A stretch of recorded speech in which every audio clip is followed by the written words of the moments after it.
일본과 IOC의 합작품이 한국의 뒤통수를 세게 때리고 있습니다. 주말 내내 뒷목을 잡게 하는 소식에 한국인들은 어이없는 분노를 쏟아내야 했습니다. 일본 정부가 군국주의를 상징하는 우길기의 경기장 반입을 허용하겠다는 입장이 알려져서입니다. 18일 아사히 신문에 따르면 도쿄올림픽 조직위원회는 우길기 디자인은 일본에서 널리 사용되고 정치적인 주장을 담고 있지 않다며 우길기가 경기장 반입금지 물품에 해당하지 않는 것으로 알고 있다고 말했습니다. 이 신문과 인터뷰한 조직위원회 관계자는 한국과 IOC에 협의된 내용은 파악하지 못했다면서 그 후에도 우길기 관련한 일본 정부의 방침이 바뀐 것은 없다고 말했습니다. 관중 입장이 허용된 일본 수도권 바깥의 경기장에선 우길기를 흔드는 일본 관중을 볼 수도 있다는 얘기입니다. 이 무슨 황당무계한 소리인지 기가 찰 따름입니다.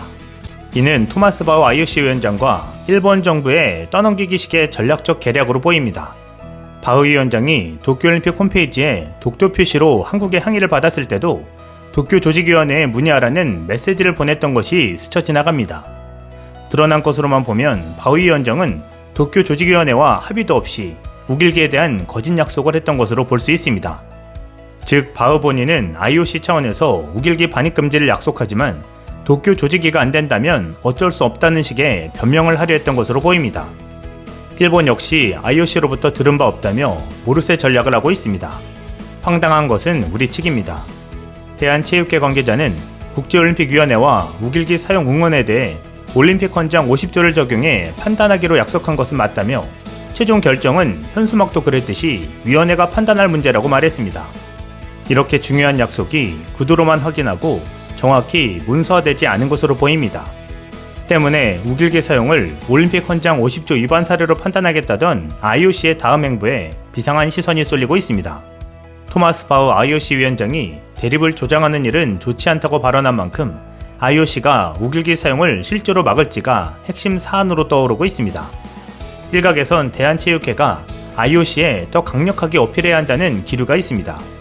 하지만 2024년 도쿄 유스올림픽 개최지가 강원도로 결정됐고 남북 공동 개최 방안도 IOC와 논의 중이라 막 나갈 수만도 없는 상황입니다. 앞으로도 계속 함께 접촉하며 일을 해야 하기 때문입니다. 이기흥 대한체육회 회장은 중국, 러시아와도 협의해 일본의 우길기 사용 금지를 추진하겠다고 밝혔습니다. 이런 가운데 요미우리는 19일 한일 양국 정부가 도쿄올림픽 개막일인 오는 23일 도쿄에서 문재인 대통령과 스가 일본 총리의 첫 대면 정상회담을 열기로 방침을 정했다고 보도했습니다. 요미우리는 이날 문 대통령이 도쿄올림픽을 계기로 방일하기로 했다며 이번 한일 정상회담은 도쿄 모토 아카사카 영빈관에서 예정돼 있다고도 전했습니다. 요미우리는 두 정상이 이번 회담을 통해 위안부와 징용 피해자 문제를 둘러싼 문제 등을 협의할 것으로 전망했습니다.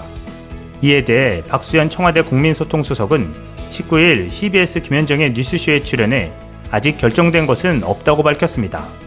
또한 일본 정부가 아닌 특정 언론을 이용해서 정치적 입장을 밝히는 것에 대해 강한 유감을 표현했습니다.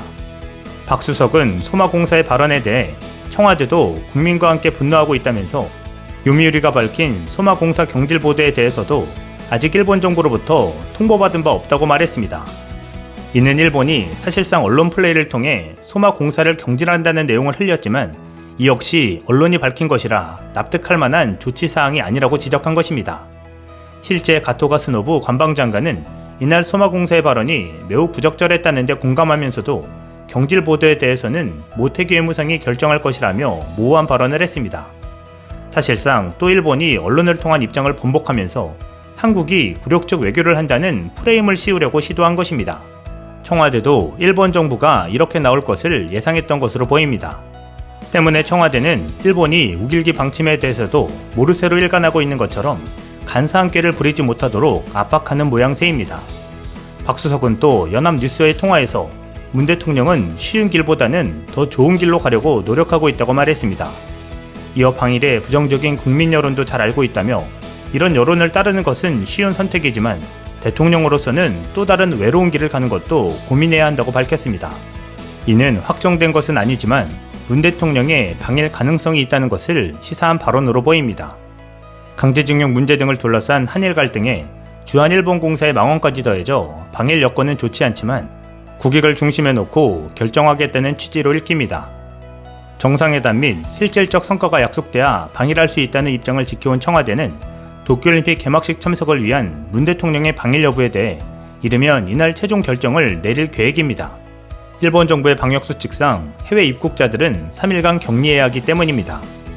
끝날 때까지 끝난 게 아닌 것처럼 외교적 조율에 있어서도 일본 정부가 직접 성의 있는 모습을 보일지가 주목되고 있습니다.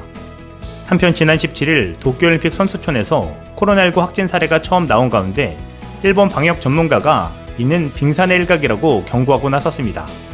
홍콩신문 사우스차이나 모닝포스트는 16일 기사에서 지금 나오고 있는 확진 사례들은 빙산의 일각이라는 일본 감염병학회 다테다 가즈히로 회장의 의견을 보도했습니다. 일본 정부의 코로나19 자문위원회 위원이기도 한 다테다 회장은 도쿄올림픽에서는 17일 선수촌 확진 사례가 처음 나왔고 대회 관계자와 외국에서 입국하는 선수단 등에서도 확진자가 발견되고 있다고 지적했습니다. 이 신문에 따르면 지난주 케냐 여자 럭비 대표팀이 도쿄로 향하는 비행기 안에서 확진자가 나와 선수단 8명이 밀접 접촉자로 분류됐고 도쿄 서부 하마마스의 브라질 유도 대표팀이 머무는 호텔에서는 근무자 8명이 코로나19 확진 판정을 받았습니다. 또 남아프리카 공화국 럭비 대표팀 역시 같은 비행기에 코로나19 확진자가 탑승한 사실이 밝혀져 격리 조처됐고 난민팀의 한 관계자도 카타르 도하에서 양성 판정을 받았다는 것입니다. 이 밖에 우간다, 러시아, 프랑스, 가나, 스리랑카 등의 선수단에서도 코로나19 확진 사례들이 끊이지 않고 있습니다. 유승민 국제올림픽위원회 위원 역시 17일 일본에 입국한 뒤 코로나19 확진 판정을 받았습니다. 사실상 우려한 대로 도쿄올림픽 선수촌이 거대한 코로나 클러스터로 변하는 모양새입니다. 그럼에도 바우 위원장은 상황 봐서 관중을 수용하겠다는 입장입니다. 일본에서는 17일 신규 확진자 3,886명이 나왔고 도쿄도에서만 1,410명이 확인됐습니다. 도쿄의 신규 확진자 수는 올해 1월 이후 6개월 만에 최다를 기록했습니다. 이 가운데 델타 변이 비율은 30% 정도이며 이는 이달 말 60% 정도까지 오를 것으로 예상되고 있습니다. 다테다 회장은 정부가 다시 긴급사태를 발효하고 올림픽에 관중을 받지 않기로 한 것은 잘한 결정이지만 여전히 많은 사람이 외부 활동을 하고 있기 때문에 감염 확산이 우려된다고 말했습니다. 또 도쿄 지역에서 하루 2,000명까지 확진자가 늘어날 가능성에 대해서도 경고했습니다. 일본이 도쿄올림픽을 이용해 정치 선전장으로 이용하려 하고 IOC도 이에 발맞추고 있는 만큼 우리의 강력하고 적절한 대응이 필요해 보입니다. 외교 문제는 감정적으로만 해결될 수 있는 문제는 아닐 것입니다.